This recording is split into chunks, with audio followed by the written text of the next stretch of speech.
Hey everybody, this is Anne and welcome back to Painting Big. So today we are going to start on, I think this is going to take 2 lessons. We're going to start on doing an actual OSL effect on a figure using a spell effect that's over the figure's head. We're going to be doing this with an underpainting method. And this method I'm about to show you, it's a very simplified method. It's not a perfect method, but it's meant to get you thinking about how light falls on a figure. While we're mocking this in, you're going to draw some parallels to zenith priming, which is when you put down a black or dark base coat or primer, and then you spray white or light gray or a lighter primer over the top to simulate light. Zenith is even more simplified, and you could start there if you want. I'll actually tell you, while we're working on this, I'll tell you how I would use zenith if I were more comfortable with that and I didn't want to try this underpainting method yet. However, zenith also won't get you thinking about light the way that this method will. And it's thinking about the light and having to reason your way through it that gives you the tools to troubleshoot your light when you're then later on trying to do OSL of your own. Bottom line is, I'm invested in your success. I love to see tons of new mini painters entering the hobby and not stopping out of frustration. So as I've said many times before in many streams, I would rather teach you to fish than just hand you the fish. So with that in mind, let's get started. All right. Apologies for any dog sounds in the background. Kiki was totally quiet until I started giving my spiel, and then she's like, let's just get up and tap our paws around, dig out the floor tiles, and, like you do when you're a dog. So, all right, what I've started, this is a classic, this is a resculpt of a classic Reaper figure. So let's get close to him. This is Aaron the Conjurer, Julie Guthrie Sculpt, Classic, 77222 is the item number. This is Bones. I had the piece, so I decided to use it. The base that I've put on is actually that black teal contrast paint from the John Blanche Army Painter set. I just wanted to try it, so I just threw it over the light gray Bones plastic, but it actually didn't outline everything as much as I wanted it to, so then I went and I put this highlight. I mixed it with white and just put that highlight over it. So my goal here is to start with a model that's like in darkness, right, or close to it. So I get the most contrast out of my lighting effect.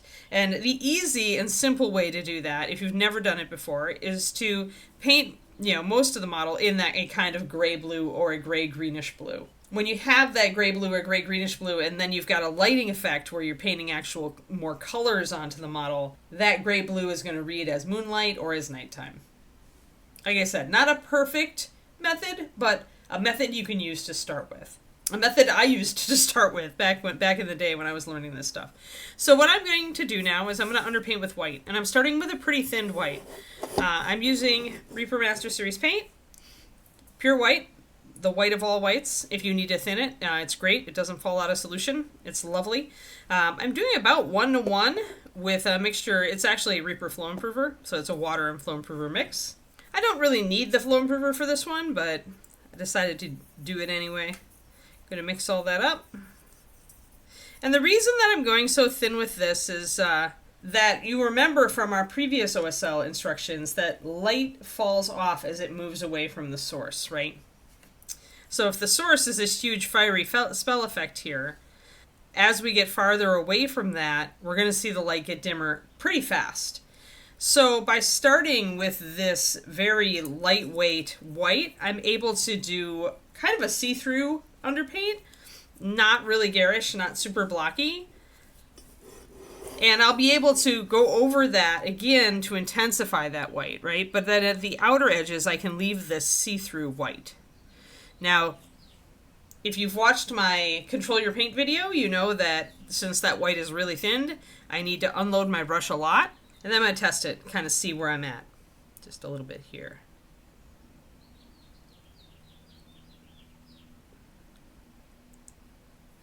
So that's almost actually, you can see it, right? So, all right, depending on how impatient you are. If you're more impatient and you want to see results faster than that, you could go a little heavier than that 1:1. I've got 4 drops of paint, 4 drops of water in this. However, notice that at this consistency, I'm getting a blended effect, actually. So if you want that, it's going to take longer to put this stuff down and to get the effect down, but it'll also look blended right out of the gate. So that's up to you. You can do a very quick underpainting that's not terribly blended, and it'll look fine because you're going to be painting over it anyway. But some people like to see the blending, and the more blended it looks in the beginning, the better it's going to look when you put stuff over it, right? So that's entirely up to you. Now, that said, I think I'm going to put, because I want this to show up well, I'm going to put one more drop of white in there. So that'll be 5 drops of white to 4 drops of water. Just a little bit stronger. And then we'll talk about how I'm going to choose the areas to paint with this white. And what I always do is I look at the model from the perspective of the light source. So mixed in that extra drop of white. That'll be a little stronger now, hopefully. So if our light source is up here, and we'll probably make this normal fire colored, this elemental or demon kind of fiery effect here. So we've got to remember that anywhere that this is facing this light effect is going to be white. Now, I mentioned that I was going to cover kind of how you do this with zenith priming. Obviously, if you had base coated this model black and then you sprayed white primer over the top of it, this is going to block that primer, right? The spell effect itself is going to block that primer. What you can do in that case is you can do a clever spray from just like an angle. So like an angle this side and an angle on this side, so that you can essentially catch both sides of the model. And then maybe you take some extra white and make sure that you don't have a little dark shadow on top of the head, right? But so if you were doing zenith, you could do it that way and it wouldn't be terrible. It would be a little off. So what we're going to look at is we're going to look at this from the direction of the light. And anywhere from my light source here, using my brush, anywhere where I can draw a line to, a clear line to, is going to have light hitting it. So as I move my brush from the light source, I can still hit that. Let's just take it from here. So from up here, it's going to be hitting the back of the head. It's going to be hitting the ponytail here. It's going to be hitting that. But my brush goes right past the hood here. And if I try from this direction, again, it kind of ends. Do you see there? So like it kind of ends. Now, we understand that this is not a static spell effect, right? It's probably moving around and swirling in the air. So you can pull a little artistic rank, so to speak. You can say, since just putting the highlight up here totally doesn't get any highlights down on the hood here, you could say, okay, well, I'm going to make an exception. I assume the fire is moving around. I'm going to color at least this top part of the hood.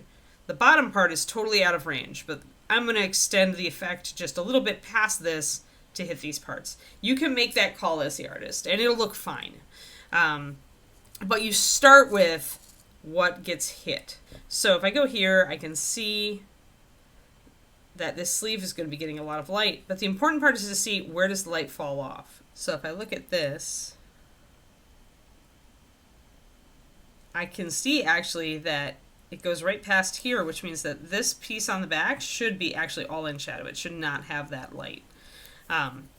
So I can, if I had my original color, I could block that in to indicate that, but instead I can just double check it and make sure that I don't put my white down that far. My white is going to stay here, where I can draw a line directly to any part here. And then it's going to fall off like right around this area. Actually, right where I left this shadow. So my gut was right here, but my gut was not right about this. And worse, it's probably, if I look at the bottom of the cloak here, yeah, like my brush does not hit any of this. So again, we can make a little bit of an exception. We can say, okay, well, this still flares out, and the light did come, my brush did come to right around here. I could probably throw a tiny bit of light down here and I'll be okay. So let's start blocking this in. Let's as I do it. The other thing that you can do is to look at it from the top. There's your effect, and kind of look past the effect and just see what you can see. So here, see how you can see the top of that hood right there? But here, right where we can see like the bit of the hood and the head, we can't see that bottom of that robe at all. That's way down here. So we see that this light actually is not going to hit any of that. It is going to hit the top of this sleeve. We can see that, right? We can see right where that's going over that sleeve. We can see that this hand, you know, should be totally lit up. So you can do that double check. So both the brush pointer method and just kind of looking at the model from the direction of the light, from top down if the light is above, or from the front if the light is in front, or both. So if we look at the position of the light here, we can see that it is more across the front of the model than the back, right? It's totally obscuring the front, but we can see the back sticking out behind it. So that means this fire is more on the front. And I'll bet you that I'll be able to draw lines from this this flare right here. I'll be able to draw lines to a lot of the front of the model, pretty much everything, until we get underneath this knee here. And even then, this might, yeah, this will hit it. So the light will be very dim by the time it gets down here, but it will hit that. So most of the front of the model is going to be colored, and the back of the model is going to have a lot more shadow. And as we do this, we'll go through it, and we'll just see how it looks. All right, so pretty sure I can draw a line to all of this, including these shadows up here. Now, we can keep some of these darker shadows. You can see that since I added that drop of white, it's a lot bolder, but we're not getting that blended effect anymore. So I'm going to make my light stronger a certain distance away from the fiery effect. Remember that light falls off as you get further away. This one is actually a pretty easy one. It's going to be really bright on the face because it's really close, on the hand, and probably through this area on the chest. And from there, we're going to see it start to die off. Maybe it stay a little stronger because this one's down lower, so it'll be pretty strong on the book right there. But by the time it gets down here, it's going to be really faded. And at the top, near the fire, it's going to be really bright. So doing this first little bit of highlighting, and you don't have to be super, you can just sketch it in. You don't have to be super precise here. I was very sketchy when I laid down this initial blue-gray. And I can double check, like, whenever I need to, I can kind of look and see, is there a part of the fire that I can see this little necklace from? And the answer is, yeah, I can see it from this part right here. So I can hit this little piece of the necklace right there. I can constantly be double checking to see, yes, this actually is overshadowed by a bit of here. I can draw a direct line from this to this. And once I know that I can draw a direct line here, chances are the rest of this is also pretty in focus. The beard and the hair might overshadow some of it. But you can see as I'm bringing this in. And the reason I do the really thinned white is, again, so that my first layer is going to be pretty lightweight. But my next layer is going to be stronger, and I'm going to be keeping that much more up here. So what this does then is to let you put down a couple of layers to build up your whites, so that, again, when you take your paint colors and you put them over the top of this underpainting, you'll see that those colors show up stronger and brighter over the parts that are most heavily white. And they won't show up that bright or strong when you paint them over parts like this, which are kind of a faded white.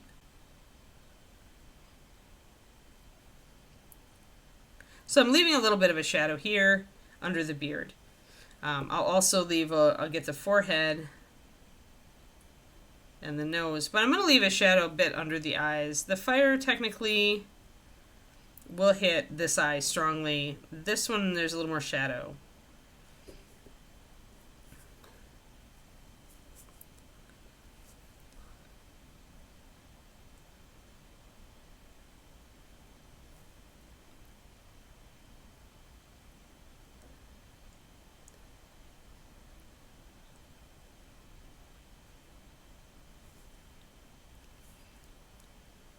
just get it as well as you can. Sometimes painting a face that's kind of off-turned like this can be hard.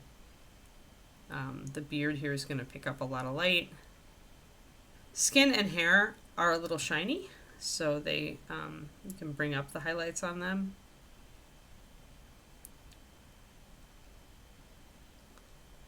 And I'm keeping the hollow in the cheekbone here really dark.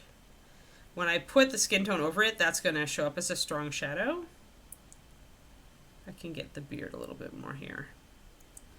So all this is going to be lit up because there's fire all over the place.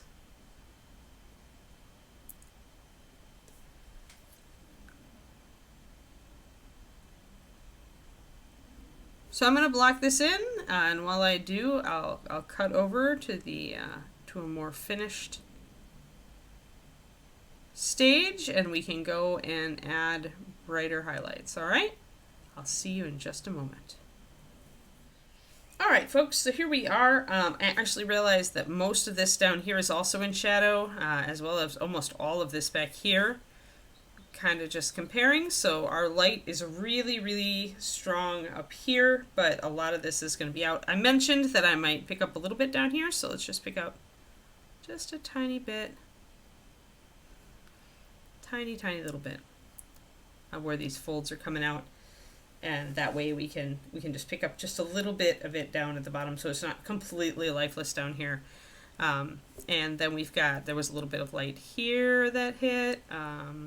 The knee, as we mentioned, this side, it's going to start fading out big time down here, so probably just like little touches. Remember, light's going to fade. Now, this next part is where, oh, I missed one part. This next part is where we bring in that fade, and by doing it, we can clearly show the direction of the light. So we're going to mix up a stronger white, and we're going to concentrate on all the parts that are closest to the lighting effect. I'm going to do a 2-to-1 white, so 4 drops of white, 2 drops of water. I could go even more so, but going too strong can look really heavy-handed, even if you are painting over the top of it. I don't necessarily need like great blends with my underpainting, but I need it to not be too choppy. I don't want to have to correct like really clumsy brush strokes and stuff that I can see through when I'm painting over it. So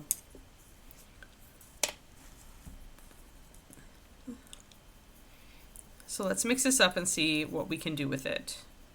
2-to-1 is more like what I use for underpainting my freehand designs. It's not like a super strong white, but it's more solid than the previous one. So we'll get that, and we're gonna start bringing that in. And I'm gonna leave some of my previous coat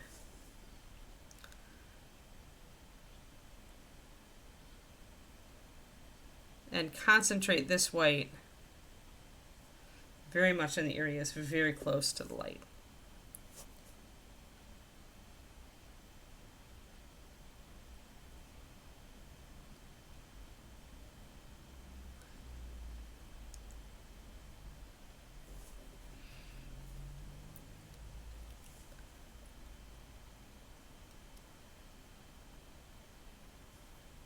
All right, so we're going to keep it really strong, as I mentioned, around the hands and the forearms, although the back of the hands will stay black because it'll be on the opposite side of this blinding light. We're going to start not using this white below a certain point. So we'll go over this. And we need to show that drop off, remember. We need to show where that light goes away. Now here is not the time though on this arm, because this is all really next to this bit of light. So we probably have a little bit too much dark stuff here anyway. I probably want to fill in a little bit of some of these shadows, make them a little lighter, because there's a lot of fill light here. I can clearly draw lines. If you think about it, I can clearly draw a line from any of this fire into these folds, right? So we have to fill in some of these folds and make them a lot lighter. They can still be a little darker than the overall color, but we don't want them to be as dark as like black. So I can take my thinner white, and I can fill in some of that a little bit. Because now that I have my thicker white, I can still see a difference here, right? But it's a little bit more filled in. And when I bring in my stronger white, it becomes very evident still that there are folds here.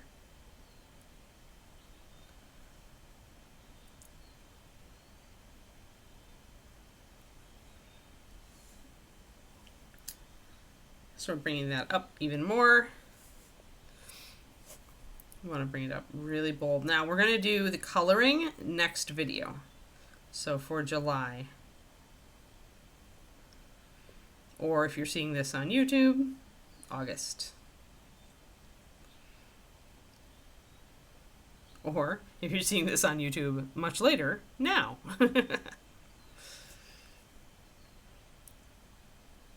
So again, I'm going to use my earlier white to kind of lighten up some of these really deep black folds. I want everything to look lighter. Unless there's like a shadow under a collar, then it's different, right? Because like the light would actually cast a shadow there. Like I tend to leave the lines around objects because that helps to keep the contrast, right? But now we can start to see. Now I can do some highlights through here with the white, especially if it's a metal object. Metals always pick up more light. So the dagger hilt here I can highlight a little bit more. The front of the book here is definitely getting a lot of light from the fire right here.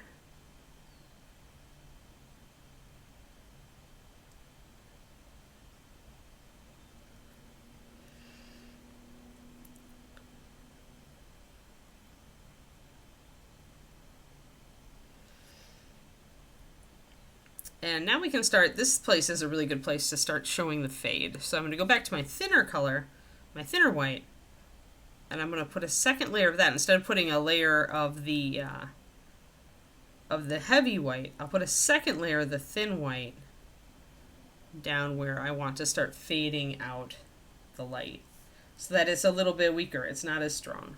And I can suggest the layering better, because remember, it's much easier to layer with this color. So I'll start trying to be consistent about where I do it, like right in this area.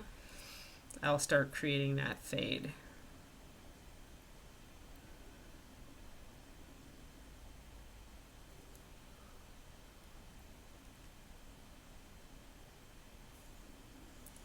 Until we see it disappear entirely when it gets down below this. And if I need to, I can even bring in just a little bit, like we mentioned earlier, a little bit more light on the bottom here with our original fade color, our very, very thin white. If you really need something down here, you can bring it in. So we've got that now. And it's brightest up here. And I would probably actually go over even more up here. I might even take like a super strong white. Or I'd do a couple of coats with my thicker white here, with my 2-to-1 white. But I like having the thinner brush strokes. I like to, as you can see, I'm still like, I'm keeping some of the feel of the sculpt, like I'm, you know, the strokes of the hair and everything. I'm trying to keep some of that with my underpainting. After I overpaint it, I can certainly bring in my highlight colors, and then I can do the proper detailing here. This is really just very much a sketch of light and dark.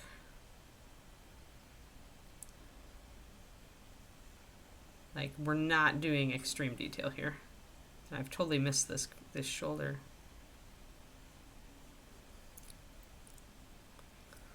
And I want to get this shoulder, but yeah, you get the idea. So here is also a good place to have kind of it fade out a little bit. And get really strong light and let it kind of fade a little bit here. So we'll put strong light over here, but we'll keep the less light there. So doing this sketch and leaving a little bit of the previous thinner white sticking out underneath creates that feel of the fade. You can see it.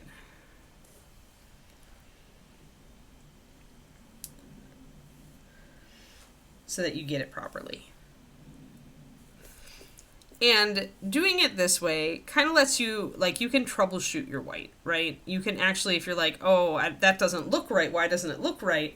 Then maybe you check and you're like, oh, there shouldn't be any light back here. I need to, like, put more shadow in, or, you know, or, oh, I should have a light, you know, here or there, right? I can actually see that from the fire.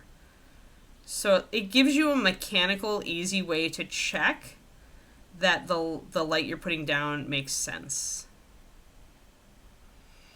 And I mean, you don't need to just do this with lighting effects. You can even do it if you're painting something like a bust, right? Like my Knoll bust, my Knoll shaman.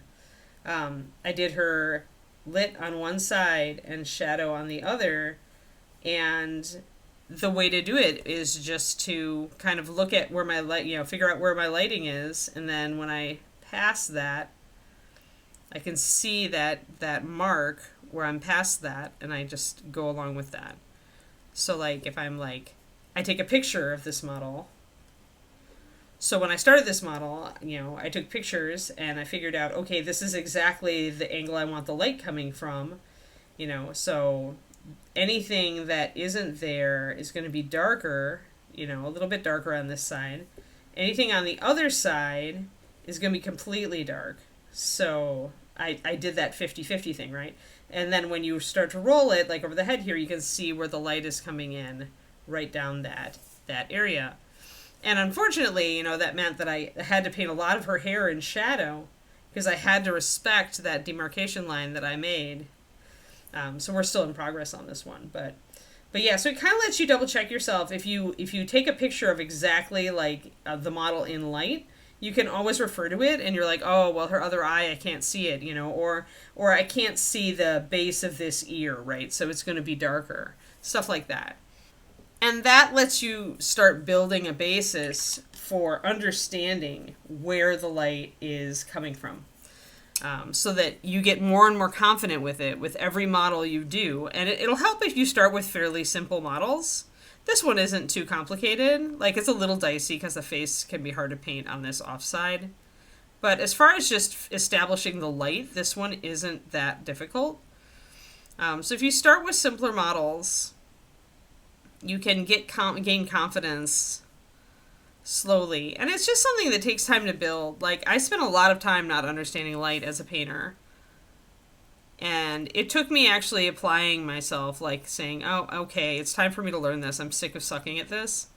For me to really get more confident with it. And even then, sometimes I still like to do like a zenith first if I'm trying, just to remind myself. Often I forget. I don't keep my darks as dark as they need to be to really get good contrast. So, all right. I think we're pretty good. We've got kind of that fade thing. I could even, like I said, I would probably do more. I'm going to let you guys go because this is a long video. But I would probably come in with a really, really strong white and hit all the parts that are closest to the fire. But that kind of gives you an idea. And you could definitely see the light up here is brighter than the light down here, and you can see where the light kind of stops and falls off, where we've got a shadow, and where I'm giving it a little bit of additional light, which, you know, is questionable, but I'll pick up a little bit where that comes out, flares out at the bottom, same on the back. And that is just the artistic license that you have. Like, you can just decide, I'm going to just pick up a little bit there at the bottom because it's going to look better if I do, right? So even though it might not make total sense, it's like, well, this cloth does flare out. It's not so far-fetched. I'm just going to do that. And you'll still keep your shadows. You know, you still have that effect. You still see your shadows here. So yeah, so there you go, guys. And next time we will color in our fire and we'll start at least we'll do a bit of base coating, and I'll show you how I use the color of the light then when I'm doing the colors on here and how it all tends to go. All right, and also how I use those colors like over the shadows, how it all looks. All right, this was epic. Not an easy topic, obviously. Definitely a more advanced topic. Most people don't start like really looking into OSL until they're like at least intermediate, starting toward advanced in their journey as miniature painters. But a lot of people really love the idea of doing the lighting effect, so I wanted to do this video. I wanted to get it out there. If you choose a simple model with a very clear lighting effect, like lighting source, then it's pretty simple. And honestly, although this model is good, I actually think that a model like the Mouseling Warrior here is actually better for this kind of thing. Because this one has fire all over the place, right? There's a lot of fire up here. Whereas Mouseling has just the torch. And so it becomes very easy to paint him then like the Knoll, right? Where you've got a shadow side and a light side. And so this piece is maybe a little bit easier to do the OSL on. But at any rate, it's not super hard as long as you go slowly and really think about it. And remember, the great thing about underpainting like this model, the great thing about this is if you have your shadow color still open on your palette and you've got your whites, you can just touch it up. You can change it. If you make a mistake, all you have to do is paint over it. It's super easy. That's kind of why I like a lot of this underpainting stuff, is like, I feel like I can make mistakes here and fix them super simply. And that takes a lot of the stress out of it for me, right? Because you're stressed out, you're trying to do this cool effect, you're worried that it's not going to work, right? You've never done it before, or you've done it before and it sucked, or you think it sucked, right? We all know how that goes, the voices in our head. So I like underpainting because it lets me walk it back if I make a mistake. If I go too far, I can fix it super easy. But at any rate, I hope you've enjoyed this video. I hope it's given you some stuff to think about. Thanks so much for watching, everybody. I appreciate it. And I'll see you again with the next episode next month. This is Anne, signing off.